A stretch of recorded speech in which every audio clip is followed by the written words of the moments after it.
موسیٰ سے 30 رات کی میعاد مقرر کی اور 10 راتیں اور ملاکر اسے پورا چلہ کر دیا، تو اس کے پروردگار کی 40 رات کی میعاد پوری ہو گئی۔ اور موسیٰ نے اپنے بھائی ہارون سے کہا کہ میرے کوہ طور پر جانے کے بعد تم میری قوم میں میرے جانشین ہو، اور ان کی اصلاح کرتے رہنا اور شریروں کے رستے پر نہ چلنا۔ اور جب موسیٰ ہمارے مقرر کیے ہوئے وقت پر کوہ طور پر پہنچے اور ان کے پروردگار نے ان سے کلام کیا تو کہنے لگے کہ اے پروردگار، مجھے اپنا جلوہ دکھا کہ میں تیرا دیدار کروں۔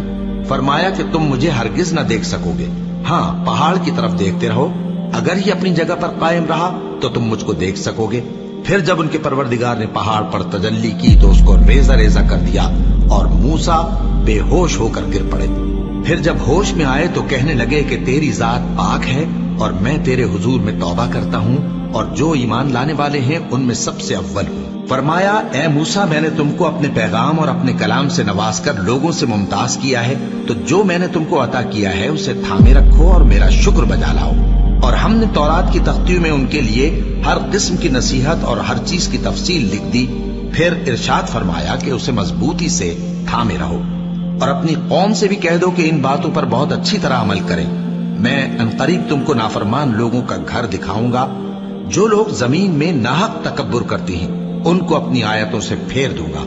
اگر یہ سب نشانیاں بھی دیکھ لیں تب بھی ان پر ایمان نہ لائیں، اور اگر بھلائی کا رستہ دیکھیں تو اسے اپنا رستہ نہ بنائیں، اور اگر برائی کی راہ دیکھیں تو اسے رستہ بنا لیں۔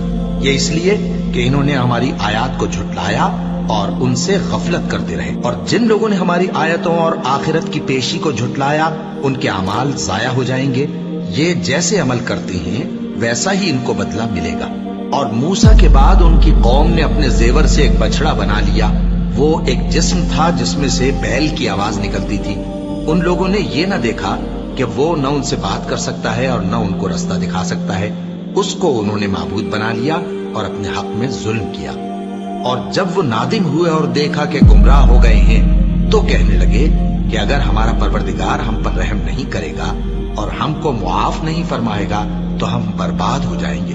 اور جب موسیٰ اپنی قوم میں نہایت غصے اور افسوس کی حالت میں واپس آئے تو کہنے لگے کہ تم نے میرے بعد بہت ہی برا کام کیا، کیا تم نے اپنے پروردگار کا حکم جلد چاہا؟ یہ کہا اور شدت غضب سے تورات کی تختیاں ڈال دی اور اپنے بھائی کا سر پکڑ کر اپنی طرف کھینچنے لگے۔